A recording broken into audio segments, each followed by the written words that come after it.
Hello guys, this is Dr. Lior Bar-El.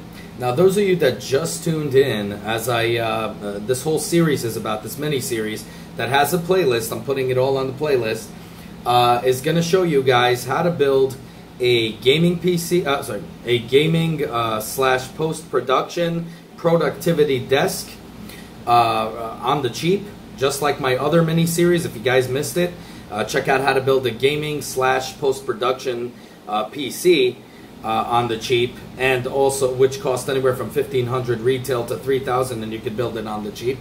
Or show you how to build a Starkiller helmet or Iron Man helmet or any helmet from beginning to end to finished product using paint and so on and so forth. All of that from beginning to end with the 3D printer, so you guys see it all the way there on the cheap.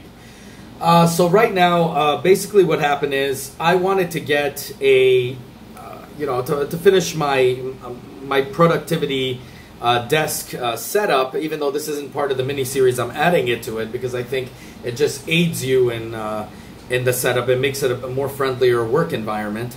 The thing that I highly recommend is that you get some shelves, obviously, hanging over your, your desk or whatever, something to display stuff with.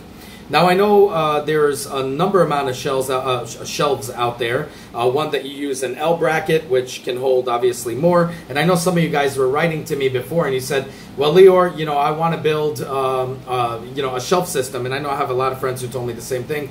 Some friends that had it collapse on them, and they told me which one do I recommend and what are the uses for each one, and so on and so forth. So I needed something basically to just be a display.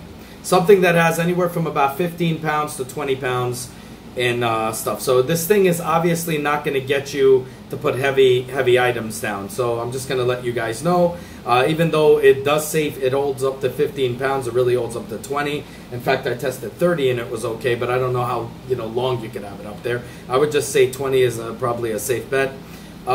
This one right here. Now I opened it already because I wanted to put it to first see if it works and all of that. And I got me two of these babies right here, okay? So this is something that I'm going to show you guys. I'm going to show you guys this on the screen right now, so you guys see what it is right after I show you this. So basically it is called a floating wall shelf. So you know how the L-shaped ones that hold it like this on your wall, you won't be seeing that. It doesn't exist. Because what happens is it's basically these brackets you're drilling into the wall, and then the shelf itself goes directly right into it. And then it doesn't show like anything is holding it. It's like it's stuck in the wall. I remember my wife when she we lived separately when we were dating. I saw this in her house that she moved into. She was on some sublet or something, and I said, "Wow, what the hell is holding that thing up? I mean, can't be super glue or anything like that. What's holding it?" And then you kind of look at it and you kind of see what's going on over there. But it's really hard to just by looking at it. It looks actually like a great illusion, to be honest with you. But now you guys have to understand, though, before I go and show you guys how it looks, the finished product, you guys have to understand what this thing actually does. So it does come with a couple of these. Let me show you guys. So it comes with screws, and it also comes with these, but these don't go into cement. So if you want it to handle a little bit more weight, what I recommend you do is you get some metal studs, and it'll go in and it'll probably hold probably a little bit more weight than 20 pounds.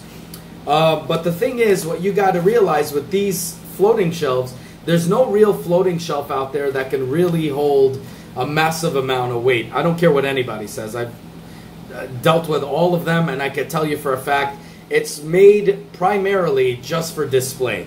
Okay, for anything you want to display from, I'm going to probably put later on, I'm going to kind of cut down, put my amiibos in like a short place, like, just like kind of tuck them in one behind the other and put my lightsaber collection on there. And I think it would be really, really cool to do that. So I have my helmets and everything. It's just kind of cool because all the stuff that you make, you could display it or collect. You could display, like I have my swords up there, and everywhere I'm a sword collector or whatever.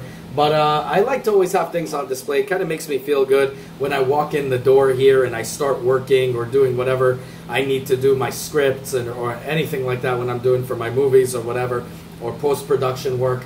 And I like to just come in and have like a friendly environment and also look at all my accomplishments that I have done and all of these things, from things that I made to things that I collect.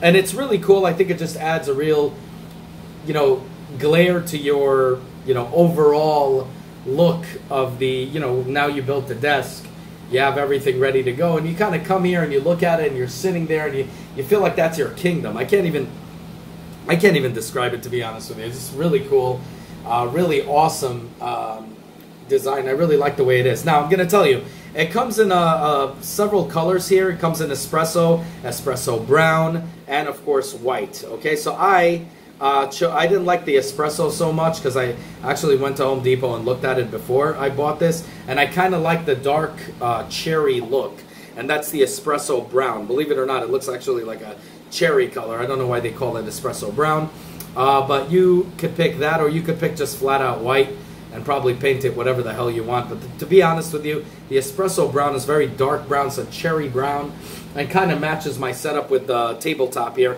That's mahogany, or you know, cherry, you know, brown dark, you know. And now it comes from a amount of settings here, from 23.6 inches going this way, and then the depth is about 10.2 inches, and that's what I like. Now when you're looking at shelves, a lot of them, they tend to come in terms of depth really, really short. And I didn't like that, because what the hell's the point of doing that? Now you cannot put books on this at all. If you choose to make it a bookshelf, you got to get the L brackets, that kind of shelf. But to be honest, I would still probably use, even with the L bracket, I would use this wood right here, because it's very thick, and it also, you know, 10.2 inches in depth is amazing to work with. I mean, if I could get a little bit bigger, probably the 12, I would have liked it more. But every one of them have like 6 or 7 or 8. 10.2 is a real nice sweet spot, I guess. It's really cool, and I really like it. I'm really happy and proud about it. And now it's going from anywhere from 23.6 to 60 inches, okay? Now I'm going to tell you, the 60 inches, the 48 inches right here is $24.39 per 48-inch shelf. Now if you're going to the 60, you're going to be paying about $40 for the 60-incher. Now I'm going to tell you, the better buy, if you want to get, is 2 48 inches, okay? And you get an actual, it'll look good because you could actually space them out a little bit so you can tuck, and I'll show you what I'm talking about. So it could actually stretch out a little bit longer. Now you could get the 61 if you wanted. Personally, myself, I rather just have it, you know, in 48 inches. It's good for me, and I like it. I think it's a better buy that way. But that's really all I have to say about that. And it has 2 inches in thickness, which a lot of them only have 1 inch, so, or even 0.7 inches. So 2 inches in thickness. So now I'm going to show you guys how this baby looks, because I want you guys to see how much, you know, like how much space you have to work with here. Now the thing is, to me, because I have a desk in which I showed you guys how to build, that can elevate into a standing desk or not, if it wasn't a standing desk, I would have liked to see it a little lower, probably just a little bit over the monitor. But I kind of like having it a little bit higher up anyway, because it'll give me the freedom not just to make the desk stand, even if I had a sitting one. If I were to get a bigger monitor, which I don't think right now is available, I got a 43-incher. If there will be like a 50-inch or something going higher, I'm not going to have to take it out and re-drill and do it all over again. So I kind of like having it a little bit on the higher up. I might get another one. I'm not sure for this section of the wall. I really don't think I want to. I think this is just good enough.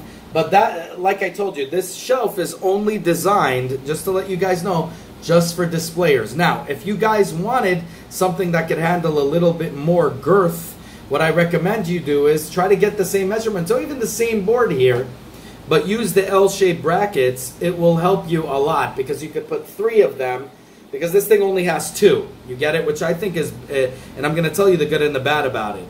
So, you know, the thing that's bad about it is it only goes in, but it doesn't go all the way to the end of the depth. And because of that, I think it can't handle more pressure. If they actually did it, or even had, I would recommend 3, poles on it to hold it, or even 4 poles, 5, 6, 8 poles, even, who cares? The point is, if you would have had like 3 poles or 4 poles, I think you would have had more. I mean, even though it's stable and there's a lot of stability because of the width that it's, the length that it's apart.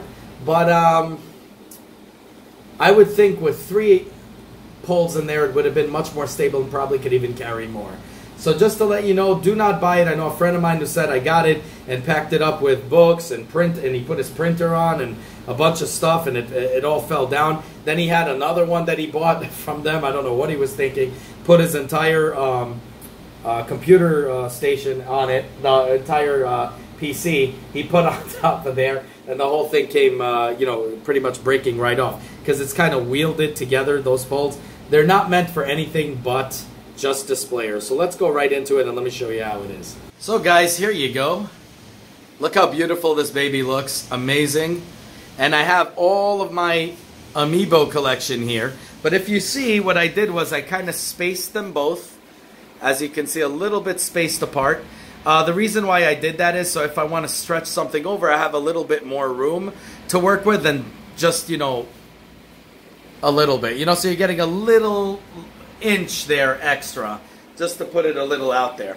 I'm going to be working on, obviously this is the Starkiller helmet that I showed you guys how to build. All of these were 3D printed, but I show you guys how to build the Starkiller, but you can do that with the Iron Man, as you see here. Same exact thing in the other, be sure to check that out, the other miniseries. And this is my Amiibo collection. I also have Amiibos in back of it. What I'm going to do is probably about half of that going to leave to the Amiibo collection, and then in this part of the section here, I'm going to put my lightsabers on. So I'm still, thinking about certain things. I'm probably going to put some LEDs like I did on the desk. I'm going to probably put some LEDs under these shelves or probably over, these shelves. I just don't want anything hanging out because I like the illusion and it looks really nice, and I really don't want to screw it. Maybe I'll get some battery operated LEDs and it'll be pretty cool. I don't know. But so far, I mean, if you're actually look at this, I'm going to show you, because in back of the monitor, as I showed you guys, I have some LEDs here, and you could see, oh, let me put that on. And in the night, this thing actually, the red shines really, really nice on this. Okay, guys, so as you can see, the red kind of lights up because some of the pieces are hanging over. I still would rather have some red LEDs on top, probably, to finish this. And I think I could stretch it out all the way through and then plug it in that plugger over there, and then the illusion will still be there. But I think it looks really, really cool. Again, like I would have probably put a shelf here if I didn't have a standing desk. But to have that, right there on top is pretty freaking cool. And as you can see, it also looks really cool in green. Look at that. Looks really nice. Blue. Pretty cool, huh? And of course white, which is like nothing, but whatever. Here, let's see cathode blue. That's the Graflex Saber. Graflex Saber. Now, mind you, I also have in my, as the one I reviewed for you guys, you can check that out. For the Star Wars collection, I have a stand that changes LED colors RGB. And it actually, I can make it pulsate. So it probably, if I put that over there, it'll shine on this too. So I'll probably look good, but we'll see what I'm working with. Here's the purple.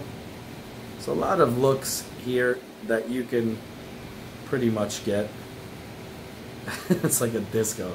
And of course this flat out red, which I love. And obviously everything is red here in my setup. So that's pretty much it, guys. As always, guys, if you like what you see, self-funded here, be sure to check out all my other stuff, from mini-series to unboxings to technology, and Nintendo reviews and 3D printer reviews and all that good stuff. If you like what you see, the only way you can help the channel is by liking this video, subscribing, and hitting that bell button. As many more cool videos to come. Definitely want you guys in it, and I want you guys to be vocal. Definitely comment down below. I want to hear what you guys have to say. Have a good one, y'all. Take care. Bye.